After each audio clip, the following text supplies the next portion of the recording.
예, 지난 시간까지 우리 한국 근현대사의 그 어두운 면과 좀 아픈 이야기, 그런 이야기를 좀 했는데, 그게 끝난 얘기가 아니고 더 아픈 이야기가 참 많이 묻히고 덮여지고 가려지고 은폐되고 왜곡되고 잊혀지고 이래 있습니다. 그러나 여러분이 그 피해자나 당사자가 아니라면은 달갑지도 않고 반갑지도 않은 얘기를 또 꺼내시오 이렇게 생각할지 모르나, 그 아픔을 당한 그들의 가족 내지는 후손들은 씻을 수 없는, 지울 수 없는, 치유되지 않는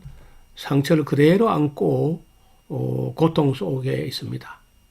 소위 말해서 그 의문사 혹은 억울한 재판을 받고 처형이 됐거나 장기 옥살을 했거나 그런 불이익 당한 사람들이 무수하게 있습니다. 오늘부터 그 얘기를 글쎄요, 한 분, 두 분 갖고는 안 될는지 몰라요. 여기 지금 사진에 나오는 인물은 장준하, 혹 그 이름을 기억하실지 모르는데 26년 전에 돌아가셨어요. 경기도 포천 이동에 있는 약사봉에 40여 명의 산악회 회원들과 함께 등산을 갔는데 내려올 때 안 보이는 거예요. 그 이튿날에 이제 발견됐는데, 여기 보시는 대로 그때는 못 모르고 그냥 장사부터 지냈는데, 다시 그 뒤에 규명을 하기 위해서 유해를 다시 파내 가지고 보니까 동그랗게 둔기에 맞아서 돌아가셨다 하는 것이 확연하다는 거예요. 이런 식으로 우리 역사에 참 억울한 일이 너무 많았어요. 저는요, 모두가 똑같이 그런 그 기계적인 평등이 아니라 최소한 억울한 일이 없는 세상, 그런 세상을 좀 만들어 가야 되겠다, 그런 생각이 있습니다. 억울한 일이 없는 세상. 완벽 없기 하겠습니까마는 그래도 1심, 2심, 3심을 거쳐서 판결하고 나면은 그 억울함이 해소가 되어야 그게 샬롬이 되는 거거든요. 그게. 그래서 이 의문사에 대한 억울한 사연 때문에 이걸 규명해 달라고 몸부림을 치고 했지만은, 그럴 때마다 듣고 나오는 그 뒷꼭지에 쏘아붙인 말은, 빨갱이 주제에 그 말이 맞냐, 부끄러운 줄 알아야지, 이렇게 쫓아내버린다고. 아니, 억울하게 죽은 것도 억울한데 빨갱이 가족으로 내몰린다니까.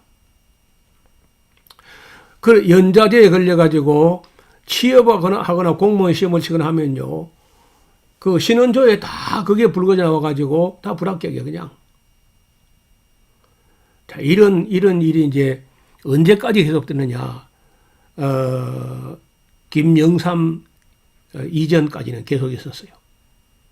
김영삼. 그 이후로 그래도 조금 나아졌죠. 지금은 지금 그때에 비하면은 정말 다른 세상이 됐죠. 자, 이게 보면 이제 우리가 의사와 열사, 우리 역사에 어떤 사람을 의사라 하고 어떤 사람을 열사라 하느냐, 맨몸으로 저항하면서 그 자신의 애국 지조를 나타내는 그런 사람을 열사라 그래요. 그래서 유관순 의사가 아니고 유관순 열사, 이준 자결했지만은 돌아가셨지만은 둘 다 돌아가셨어도 이분들은 무기를 가지고 상대방을 원수나 적국을 상대로 싸우지 않고 맨몸으로 한 사람들을 열사라 그래요. 열사. 맨몸으로 목숨을 부르사는 사람을 열사. 그다음에 이제 무기를 가지고 상대방 우리의 그 적국의 어떤 인사를 총이나 뭐 폭탄이나 이런 걸 가지고 적극적으로 공격했던 사람들은 의사. 그러니까 안중근 의사, 윤봉길 의사 이렇게 말해요. 홍구공원에서 폭탄을 던졌으니까 또 안중근 총으로 쐈잖아요. 무기를 가지고 적극적으로 저항한 사람을 그 의사, 의거. 그다음에 이제 맨몸으로 싸워서라도 죽기까지 한 사람들을 열사 이렇게 말합니다.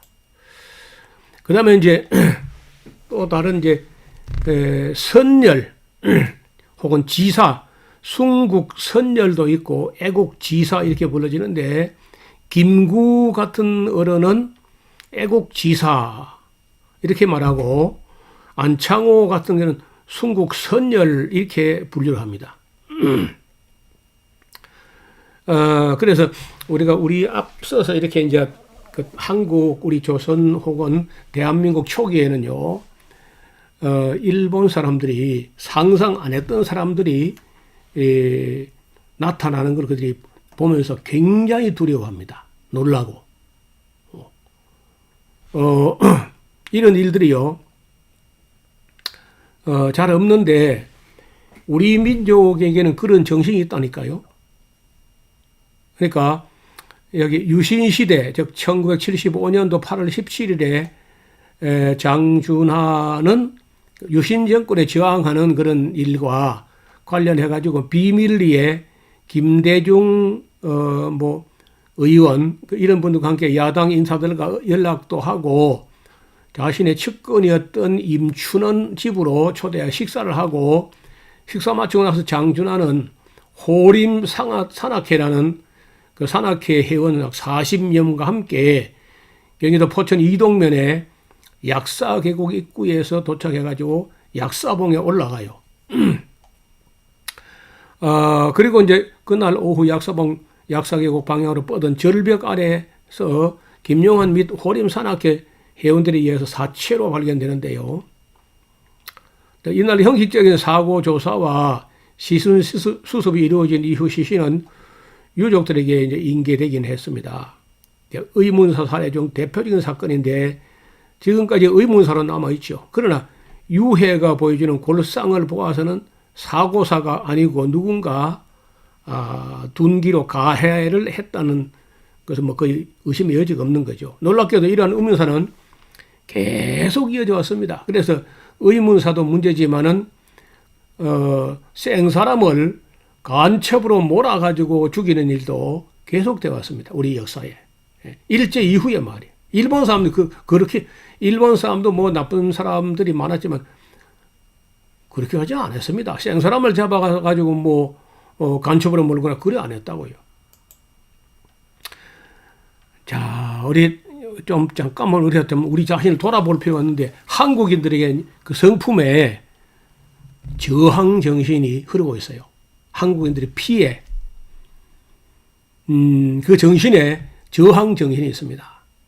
이런 그 저항 정신은 그 일본 사람들에게는 잘 없는 거예요. 거의 없는 거죠. 뭐 거기서는 뭐 위에서 말하면 하이 하고 그냥 찍소리 못하고 복종만 있지 뭐 그 어떤 저항 반항 뭐 이런 게 잘 없어요. 중국인들에게도 그런 저항 정신은 약해요. 미국인들에게도 글쎄 뭐 그 저항 정신이 잘 없습니다. 그 다음에 독일 사람들에게도 보니까 없는 것 같아. 거의 그런 한국인에게 흐르는 그런 저항 정신이 독일 사람들에게도 안 보이고 무슬림들에게도 뭐 그 저항 정신 글쎄 뭐 테러 단어를 보고 뭐 저항 정신 할 수 있을지 모르지만은 우리나라 사람들 같이 맨주먹으로라도 주장을 할 것을 하는 그런 사람들이 세계적으로 그리 흔치 않아요. 그래서 우리 한국인들에게 이 프로테스트, 저항 정신이 있다는 거예요. 저는 이 의문사에 대해서 많은 사람들이 많은 말을 했지만 끝내 이게 안 밝혀지고 넘어간다는 데 대해서 참 가슴 아픈 일이에요. 우리가요, 우리 기독교가 우리나라, 그러니까 대한민국 초기 해방 직후 전후 뭐 일대 보면요, 월남, 이상제, 도산, 안창호, 백범, 김구, 단재, 신채호, 몽양, 여운형, 우사, 김규식, 도산, 안창호, 죽산, 조봉암, 고당, 조만식, 도마, 안중근, 해공, 신익희, 약산, 김원봉 뭐 이런 사람들이 그 당시에 다 시대에 앞서가는 애국 열사, 지사 막 이런 분들인데 절대 보수, 꼰대 이런 게 아닙니다. 이런 애국 지사들은요, 친일, 수구, 보수, 극우, 기회주의자 이런 사람하고 달리 그 시대에 항상 앞서 나가는 진보 사상을 가진 사람들이었어요. 이분들은 선구자요, 선각자요, 선견자요, 선지자들이었어요. 그래서 그리스도인들과 목회자들은요, 다소 약간 진보적이고 또 부단히 개혁적인 사고를 가지고 있어야, 그래서 또 시대에 앞서가야 한다고 봅니다. 아니, 개혁주의 신학을 하고는 보수 극우파로 굳어있는 사람들요, 이해가 안 돼요, 내가요. 그리고 그리스도인들은요, 이데올로기에 함몰이 돼서는 안 돼. 무슨 뭐 공산주의나 사회주의나 자본주의나 어떤 주의 아래에 내려가면 안 돼요. 그 위에 있어야지. 제가 몽양 여운형 선생 이야기를 조금 했는데, 이분은요, 기독교인이지만은 기독교라는 어떤 교리라는 도그마에 갇혀가지고 보수 꼴통에서 그렇게 하지 않습니다. 그는 천도교 집안 사람이에요. 천도교를 넘어서고, 그는 공산주의도 어느 정도 공부를 했는데 공산주의도 넘어서고, 자본주의를 공부하고 자본주의를 넘어서고, 그걸 다 초월할 수 있는 그 어떤 것도 매이거나 눌리거나 하지 않았다는 거예요. 대단한 정신이죠. 자, 그 다음, 우리가 참된 그리스도인들은요, 착하고 충성된 삶은 천국 가서 하라는 말이 아닙니다. 이 땅에 사는 동안에 네가 착하고 충성된 종아 이리 살았느냐는 거예요. 예수님께서. 믿습니다. 그건 안 됩니다. 착하고 충성되게 살았느냐는 거예요. 또 마음을 다하고 성품을 다하고 힘을 다하여 하나님 사랑하는 것도요, 천국 가서 하는 게 아닙니다. 이 땅에 사는 날 동안에 그걸 하라는 거예요. 이웃을 제 몸같이 사랑하는 또 천국 가서 하는 게 아닙니다. 이 땅에 사는 날 동안에 그렇게 살았는지를 평가한다는 거 아닙니까, 하나님께서. 전도나 효도나 역시 천국 가서 할 일이 아니라 이 땅에 사는 동안에 열심히 해야 돼요. 이 땅에서의 삶이 천국에서 영원한 삶을 결정하는 거예요. 성도가 심판받는 것은 이 땅 위에 사는 동안에 어떠한 삶을 살았느냐에 따라서 심판받게 되는 거 아니에요. 그래서 우리가 종이에 펴놓고 시험 치는 건 시험이 아니고, 날마다 내 앞에 놓여지는 일, 때때로 내 앞에 닥쳐오는 모든 일 앞에서 우리는 행위로 시험을 치고 있는 거예요. 그 내신 성적이 하나님의 기념책에 다 기록되니까. 믿기만 하면 천당 가는 그런 미신 갖고 있으면 안 돼요. 그런 거짓말이에요. 그런 쉬운 여수, 편한 여수, 싸구려 여수, 싸구려 믿음, 그거 다 가짜입니다, 그거 다. 행함이 없는 믿음, 사랑이 없는 믿음, 그거 죽은 믿음이에요. 삶이 변화되지 않고 성화되지 않는다. 참과 거짓을 분별하지 못한다. 그 우맹이야, 소경이야. 그런 믿음 가지고 천국 가는 길, 그런 믿음 없어요. 그런 천국은 존재하지 않습니다. 잠언 1장 32절에 어리석은 자의 퇴보는 자기를 죽이며 미르는 자야 안일은 자기를 멸망시킨다. 아무 노력도 하지 않고 가만히 있으면요, 세상이 다 앞으로 진보하는데 보수하고 있으면요, 퇴보하는 겁니다. 또 미련한 자가요, 안일하게 믿어도 천당을 가겠지 하고 있다는 것은 자기를 멸망시킨다는 거예요. 성경이 이렇게 말합니다. 디모데전서 4장 15절에 이 모든 일에 전심전력하여 너의 진보가 모든 사람에게 나타나게 하라.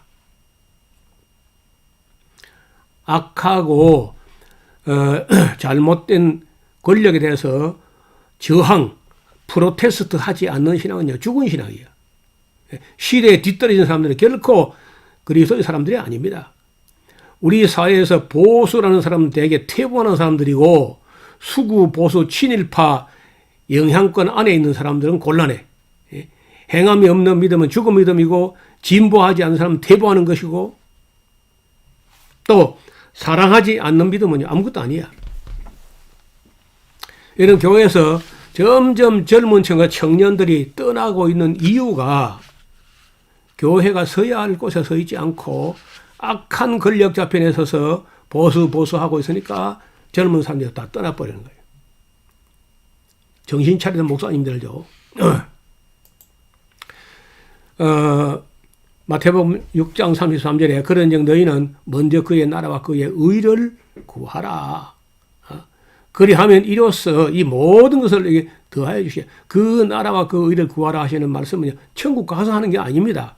그의 나라와 하나님의 의를 구하라는 말이 이 땅에 사는 날 동안에 그리 하라는 거예요.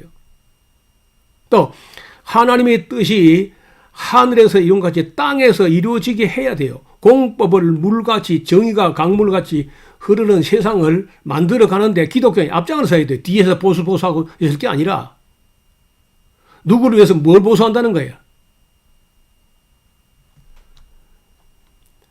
기독교는 죽어서 천당 가기 위해서만 존재하는 종교가 아닙니다.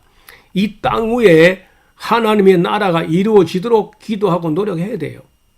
그게 그리스도의 삶이라는 거예요.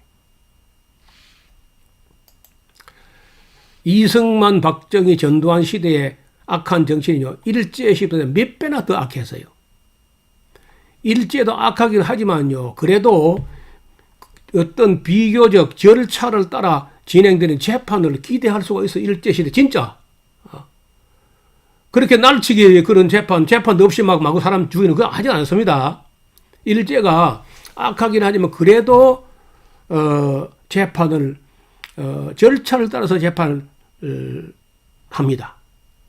그런데 이승만, 박정희 재판이어서 막 그냥 갖다 죽여버린 거죠, 그냥. 일제시대의 양민들을 갈취하고 괴롭히고 했지만 그래도 참된 인물이나 애국자들을 억울하게 죽이는 그런 일은 없었어요. 백범, 김구, 몽양, 여운형, 죽산, 조봉암 이런 사람들이 일제시대에 암살당한 게 아니라 이승만 시대에 암살당했잖아요.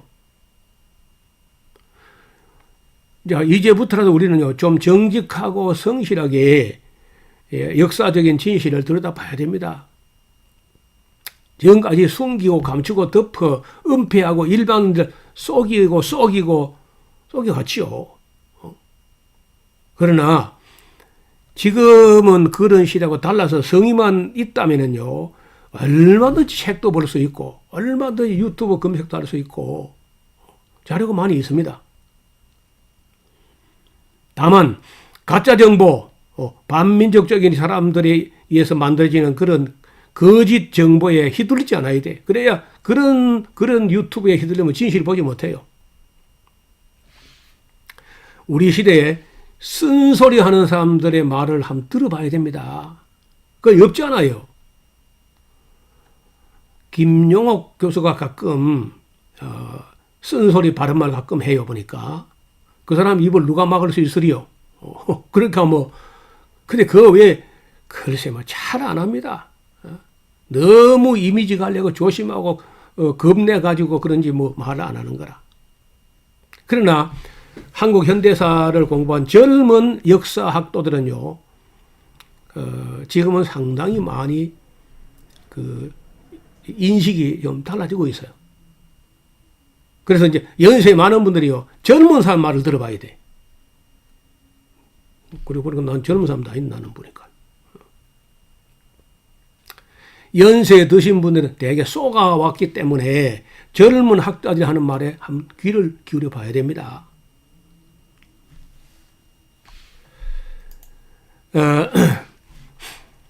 1945년부터 2005년까지, 그럼 몇 년이야? 해방된 날부터 2005년까지,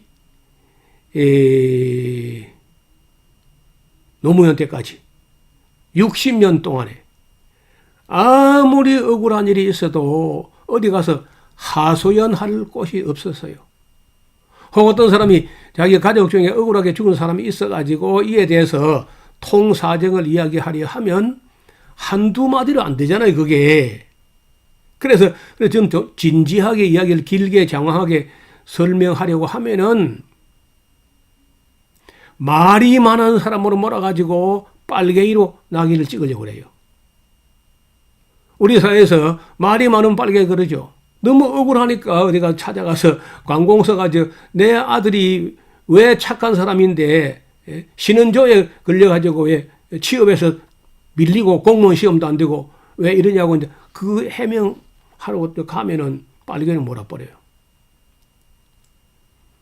가족이 억울하게 죽은 것만 해도 기가 막히는 일인데 이에 대해서 호소하려는 국민을 빨갱이로 몰아갔으니까 그 억울함이 오죽했겠는가 한번 생각해 봐요.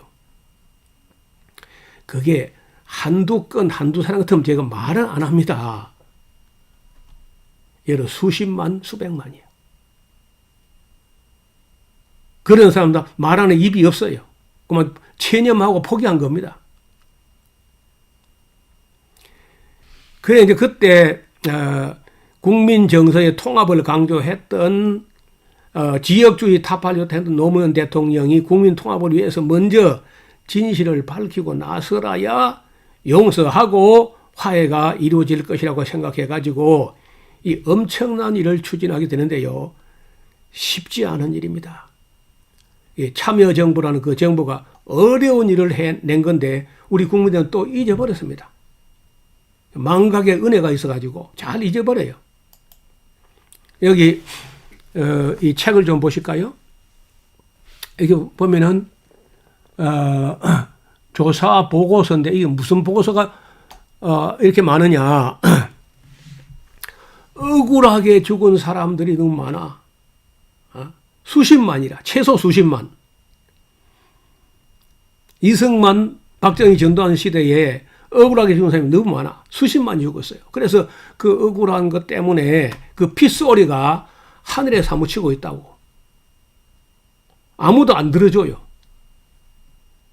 그런데 대통령 하나가 바뀌니까, 노무현 대통령 되니까 국회에다가 이걸 정식 안건으로 내놔가지고 국회가 정식으로 출범을 시킵니다. 진실과 화해를 위한 과거사조사위원회, 진실과 화해를 위한 과거사조사위원회라고 우리 국회 여야가 합의하여서 그런 위원회를 정식으로 출범시켜요. 그리고 상당한 국회가 예산을 배정해가지고 이 일을 추진합니다. 그리고 이제 2010년 12월까지 이 보고서를 만들어가지고 대통령께와 국회에 보고를 합니다. 그리고는 그해 2010년도 10월 31일에 해산하게 되죠.